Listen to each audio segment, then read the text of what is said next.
నమస్తే, welcome to Leo news.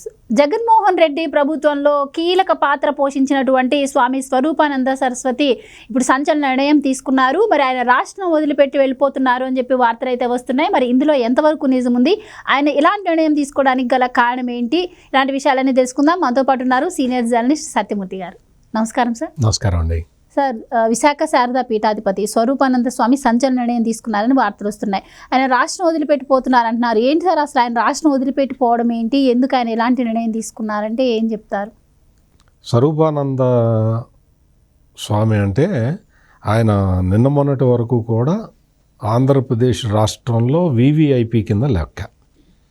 ఆయనకి X category భద్రత, పోలీసు భద్రతని కల్పించాడు జగన్మోహన్ రెడ్డి. మనకి తెలుసు, జగన్మోహన్ రెడ్డి అధికారంలోకి రావటానికి ప్రధాన భూమిక పోషించింది ఎవరు అని ఒక టాప్ 10 పీపుల్ని లెక్కేసుకుంటే అందులో స్వరూపానంద ఉన్నాడు. ఈయన పూర్తి పేరు స్వామి స్వరూపానందేంద్ర సరస్వతి. జగన్మోహన్ రెడ్డి జన్మతః క్రిస్టియన్ అయిన జగన్మోహన్ రెడ్డికి హిందుత్వం అంటే ఆ మతం ఇచ్చేసినట్టు. ఆయన మళ్ళీ ఘర్ వాపసీ అంటారు. అంటే క్రైస్తవులు రిటర్న్ వచ్చేస్తే, హిందుత్వంలోకి రిటర్న్ వచ్చేస్తే ఘర్ వాపసీ అని ఏదో అంటారు. అట్లా ఆయన మళ్ళీ హిందువుగా మారినట్టు ఒక అట్మాస్ఫియర్ని క్రియేట్ చేసి ఆయన గంగలో 3 సార్లు మునిగినట్టు, ఆయన పైకి వచ్చినట్టు, ఆయనకి ఈయన బొట్టు పెట్టి, ఆయనకి తల మీద చెయ్యి పెట్టి, ఆయనకి ఏదో మంత్రోపదేశం చేసినట్టు, ఆయన ఆ మంత్రాన్ని విని చాలా అద్భుతమైన అనుభూతికి లోనైనట్టు ఇవన్నీ ఎలక్షన్లకు ముందర ప్రచారం చేసుకున్నారు. అంటే జగన్మోహన్ రెడ్డి హిందువుగా కన్వర్ట్ అయినట్టు, హిందువుగా మారిపోయినట్టు ఒక దొంగ చిత్రీకరణ. నేను ఖచ్చితంగా చెప్తాను, దొంగ చిత్రీకరణ అనేది నేను కావాలనే చెప్తున్నా. ఎందుకు అంటే ఇదే జగన్మోహన్ రెడ్డి తిరుపతి లడ్డు విషయంలో క్లియర్ కట్గా చెప్పాడు కదా, నేను 4 గోడల మధ్య నేను క్రైస్తవుడిని అని చెప్పాడు కదా. అందుకని నేను దొంగ చిత్రీకరణ అంటున్నా.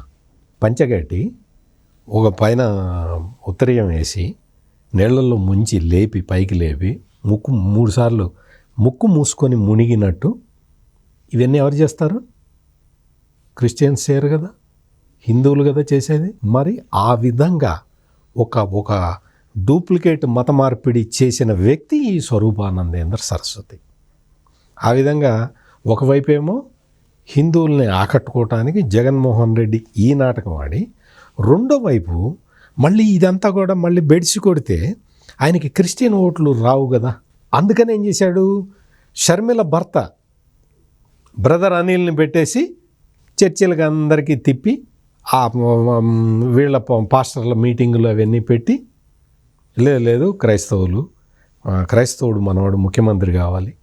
మొన్న ఎన్నికల్లో కూడా, ఇదేమో అంతకుముందు ఎన్నికల్లో, మొన్న ఎన్నికల్లో కూడా కాకినాడ ఎమ్మెల్యే ద్వారంపూడి చంద్రశేఖర్ రెడ్డి క్రైస్తవ మహాసభకి వెళ్ళి చెప్పాడు కదా, మన క్రైస్తవుడు ముఖ్యమంత్రి కావాలంటే మళ్ళీ మనందరం కూడా మనం ఓట్లు వేయడమే కాకుండా ఒక్కొక్కళ్ళం 10 మంది చేత ఓట్లు వేయించాలని చెప్పి క్రిస్టియన్లకి చెప్పాడు.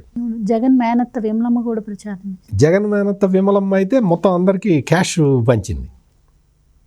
పాస్టర్లని పిలిచి వాళ్ళకి క్యాష్ పంచింది. మీరందరూ ప్రచారం చేయండి, నా మేనల్లుడు క్రైస్తవాన్ని నిలబెడతాడు అని. అందుకని అంటే ఇవన్నీ మనం స్వరూపానందేంద్ర సరస్వతి గురించి చెప్పుకోవాలంటే ఇవన్నీ కూడా మాట్లాడుకోవాల్సిన అవసరం ఉంది. ఈ రోజున ప్రభుత్వం మారేసరికి మొత్తం అక్కడ విశాఖపట్నం పరిసర ప్రాంతాల్లో ఈ స్వరూపానంద కొట్టేసిన ల్యాండ్స్ అన్నీ కూడా మళ్ళీ రిటర్న్ తీసుకుంది రాష్ట్ర ప్రభుత్వం. ఇదేదో రాష్ట్ర ప్రభుత్వం లేదు, చంద్రబాబు నాయుడు ముఖ్యమంత్రిగా ఉన్న కూటమి ప్రభుత్వం కక్ష సాధింపు చర్యగా తీసుకోలేదు సుమా. ఈ విషయాన్ని అందరూ గుర్తుపెట్టుకోవాలి. అక్కడ ఏంటి అంటే హిందుత్వాన్ని పెంపొందించటానికి, ఈ ఆధ్యాత్మిక విషయాలని ప్రచారం చేయటానికి మాకు ల్యాండ్ కావాలి అని చెప్పి స్వరూపానంద లెటర్ రాశాడు. ఆ పీఠం వాళ్ళు రాస్తే ప్రభుత్వం ల్యాండ్ని అలాట్ చేసింది. ఆ ల్యాండ్ని నువ్వు హిందూ మత ప్రచారానికి సంబంధిత విషయాలకి వాడుకోవాలి. కానీ స్వరూపానంద ఏం చేశాడంటే మొత్తం ల్యాండ్ అలొకేషను అది అంతా అయిపోయిన తర్వాత ఇంకొక లెటర్ రాశాడు.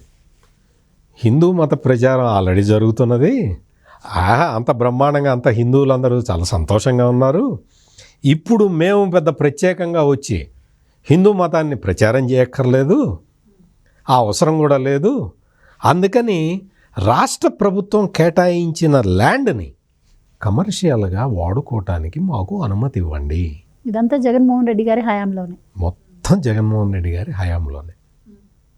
అంటే మొదటిసారి రాష్ట్ర ప్రభుత్వం ఏ క్లాజు మీద అయితే ప్రభుత్వ భూమిని ఇచ్చిందో ఆ క్లాజుని తప్పినందుకు ఆ ల్యాండ్ అలొకేషన్ని రాష్ట్ర ప్రభుత్వం రద్దు చేసింది తప్ప స్వరూపానంద మీద కక్షతోటి కాదు. ఇది మీరు ఖచ్చితంగా మీరందరూ గమనించాల్సిన విషయం. చంద్రబాబు నాయుడు ప్రభుత్వం కక్షతోటి ఏ పని చెయ్యదు. నువ్వు స్వరూపానంద జగన్మోహన్ రెడ్డికి మతపరంగా రాజకీయ పరంగా సహాయం చేశాడనే కక్ష పెట్టుకొని ఇది చేసింది కాదు. కేవలం ప్రభుత్వం ఇచ్చిన ఆ ల్యాండ్ ఇచ్చిన క్లాజుని ఉల్లంఘించినందుకే రాష్ట్ర ప్రభుత్వం తిరిగి స్వాధీనం చేసుకున్నది. అదేవిధంగా తిరుపతిలో కూడా రకరకాల విన్యాసాలు చేశాడు. స్వరూపానంద మీద ఇంకొక ప్రధానమైన ఆరోపణ కాదు, వాస్తవం. నేను చెప్పే పాయింట్ ఏంటి అంటే రాష్ట్ర ప్రభుత్వం అంటే జగన్మోహన్ రెడ్డి ముఖ్యమంత్రిగా ఉన్న సమయంలో రాష్ట్ర ప్రభుత్వ ఖర్చుతో విజయవాడలో రాజశ్యామల యాగం చేశాడు. జగన్మోహన్ రెడ్డి 30 సంవత్సరాల పాటు ముఖ్యమంత్రిగా ఉండాలి అని ప్రభుత్వ డబ్బులు ఖర్చు పెట్టి ఒక యాగం చేశారు. చేస్తారా? అట్లా చేయవచ్చా? అంటే జగన్మోహన్ రెడ్డి 30 సంవత్సరాలు ముఖ్యమంత్రిగా ఉండటానికి ప్రభుత్వం డబ్బులతోటి నువ్వు పూజ చేస్తావా? నీ దగ్గర లక్షల కోట్ల అక్రమ సంపాదన ఉంది కదా, వాటితోటి చేయించుకో. అంతేగాని నువ్వు ఏదో స్వామి వచ్చి రాజశ్యామల యాగం చేస్తే నువ్వు మళ్ళీ ముఖ్యమంత్రి అవుతావంటే నీ మత విశ్వాసం కాదు. కాకపోయినా కానీ నువ్వు విపరీతంగా డబ్బులు ఖర్చు పెట్టి రాజశ్యామల యాగం చేసావు. అందులో ప్రధాన పాత్ర ఈ స్వరూపానందది. ఈ స్వరూపానందని పోని జగన్మోహన్ రెడ్డిని ముఖ్యమంత్రిని చేశాడు కదా. ఆ తర్వాత మంత్రులందరూ ఎవరెవరు మంత్రులు ఉండాలో కూడా వచ్చి ఈయనకి దండం పెట్టుకొని పోయారు కదా. అసలు దౌర్భాగ్యం ఏంటంటే ఐఏఎస్లు ఐపీఎస్లు పోస్టింగ్ కావాలంటే వచ్చి ఈయనకి దండం పెట్టిపోయేవాళ్ళు. ఈయన పట్టుకొని ముద్దు పెడితే వాడికి కీలకమైన పోస్ట్ వస్తుంది, లేకపోతే రాదు. ఈ టైపులో ఈ స్వరూపానంద మొత్తం రాజ్యాన్ని చలాయించాడు కదా. ఒకసారి మరి ఏం జరిగిందో ఏంటో కానీ సింహాచలం అప్పన్న సన్నిధిలో ఒక ఇది జరిగినప్పుడు సరిగ్గా సౌకర్యాలు కల్పించలేదు అని చెప్పి రాష్ట్ర ప్రభుత్వాన్ని విమర్శించాడు. వెంటనే సీఎం ఆఫీస్ నుంచి ఫోన్ వెళ్ళింది. ఏం ఒళ్ళు ఎట్లా ఉంది, ఏం తమాషాలు ఆడుతున్నావా, నువ్వు రాష్ట్ర ప్రభుత్వాన్ని విమర్శించే అంతటి పెద్దవాడివయ్యావా, కమాన్ సారీ చెప్పు అని సీఎం జగన్మోహన్ రెడ్డి ఆఫీస్ నుంచి ఫోన్ వెళ్తే ఈయన మళ్ళీ పబ్లిక్లోకి వచ్చి ఆ మైకుల్ని పెట్టుకొని, ఎవరు సాక్షి వాళ్ళందరూ ఉంటారు కదా, వాళ్ళందరిని పెట్టుకొని నేను అలా అనలేదు, మా జగన్మోహన్ రెడ్డి చాలా అద్భుతంగా చేస్తున్నాడు, చాలా హిందూ మతాన్ని చాలా అద్భుతంగా తీర్చిదిద్దుతున్నాడు, నేను కొంతమంది అధికారులు చేసిన తప్పిదాన్ని నేను అన్నాను తప్ప జగన్మోహన్ రెడ్డిని అయ్యో నేనేం అనలేదు అని చెప్పి దండం పెట్టుకోవాల్సిన పరిస్థితి. అంటే నేను ఎందుకు చెప్తున్నానంటే అది చెప్పాను ఇది చెప్పాను. ఎందుకు చెప్తున్నానంటే ఒక్కసారి జగన్మోహన్ రెడ్డి కబంధ హస్తాల్లో చిక్కుకుంటే ఇట్లాగే ఉంటుంది పరిస్థితి. నీకు అన్నీ ఇచ్చినట్టే ఇస్తాడు జగన్మోహన్ రెడ్డి, నీకు అన్నీ ఇచ్చినట్టే ఉంటుంది. అవన్నీ కూడా పెట్టుకొని నిన్ను గ్రిప్పులో పెట్టుకుంటాడు, అవసరం వచ్చినప్పుడు వదులుతాడు. ఇదే పని ఐఏఎస్లు ఐపీఎస్లు అందరూ కూడా జగన్ జాలంలో చిక్కుకున్నారు. ఈ స్వరూపానంద కూడా అందుకు మినహాయింపు కాదు.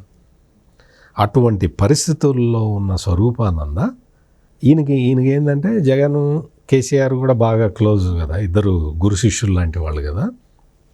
స్వరూపానంద కేసీఆర్ కోసం కూడా రాజశ్యామల యాగం చేశాడు. మళ్ళీ కేసీఆర్ మళ్ళీ ముఖ్యమంత్రి కావాలి.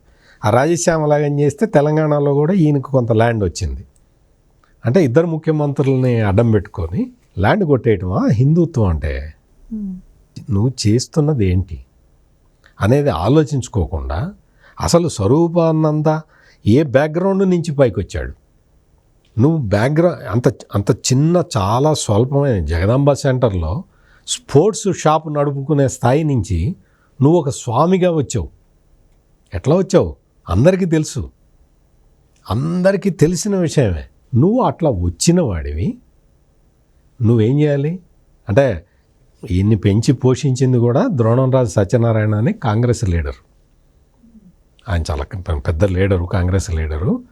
ఆయన ఏంటంటే ఏదో ఉన్నాళ్లే, ఏదో చేస్తున్నాడు కదా ఆధ్యాత్మికంగా అని చెప్పి సహాయం చేస్తే, నువ్వు ద్రోణంరాజు సత్యనారాయణని అడ్డం పెట్టుకొని నువ్వు స్వామివి అయ్యి నువ్వు చేయాల్సిందేంటి? ఏదన్నా వీలైతే హిందూ సమాజానికి ఏదన్నా మేలు చేయాలి. జగన్మోహన్ రెడ్డికి హెల్ప్ చేసి జగన్మోహన్ రెడ్డి అధికారంలోకి రాగానే స్థలాలు కొట్టేయటమా నువ్వు చేసే హిందుత్వం? సో ఇప్పుడు మరి అవన్నీ బయటకు వస్తాయని ఆయన అన్నీ వచ్చినాయి, అన్నీ బయటకు వచ్చినాయి. ఇప్పుడు ఏంటి అంటే, ఇప్పుడు జరుగుతున్న ఇదేంటి అంటే, ఆయన మీద మొత్తం విచారణ అవన్నీ కూడా జరగబోతున్నాయి.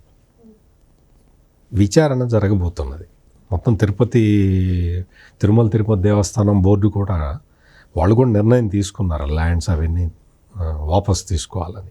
వీటి మీద ఖచ్చితంగా ఎంక్వైరీ జరుగుతుంది. విచారణ జరిగినప్పుడు స్వామి స్వరూపానందేంద్ర సరస్వతి కొంచెం చిక్కుల్లో పట్టడానికి అవకాశం ఉంది. అందుకని ఇప్పుడు ఏంటి అంటే, ఈయనకి ఋషికేశ్లో ఒక ఆశ్రమం ఉంది. అందుకని నేను ఋషికేశ్ వెళ్ళిపోతున్నాను. ఉత్తరాధికారిని ఒక ఆయన పెట్టాడు, ఆయన్ని ఉత్తరాధికారి ఇక్కడ అంతా చూసుకుంటాడు. నేను ఋషికేశ్ వెళ్ళిపోతున్నాను. అందుకని ప్రభుత్వం, జగన్మోహన్ రెడ్డి ప్రభుత్వం ఈయనకి ఎక్స్ కేటగిరీ భద్రత కేటాయించింది. ఎక్స్, వై, జెడ్ కేటగిరీ అని చెప్పి 3 కేటగిరీలు ఉంటాయి భద్రత.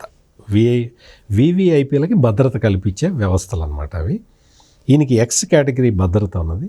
అందుకని నాకు ఎక్స్ కేటగిరీ భద్రత విత్డ్రా చేయండి, నేను వెళ్ళిపోతున్నాను, నేను ఋషికేశ్కి వెళ్ళిపోతున్నాను అని డీజీపీకి లెటర్ రాశాడు.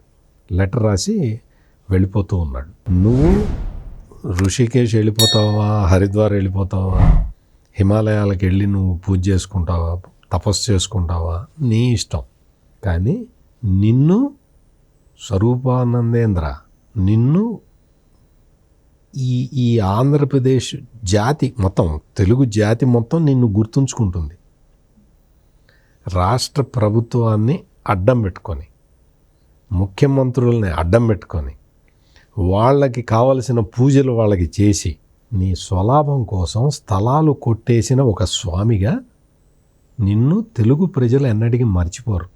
నువ్వు ఋషికేశ్లో ఉన్నా, హరిద్వార్లో ఉన్నా, లేదు మౌంట్ ఎవరెస్ట్ ఎక్కి నేను తపస్సు చేస్తానన్నా, నీ చరిత్ర మాత్రం కళంకితమైపోయినది.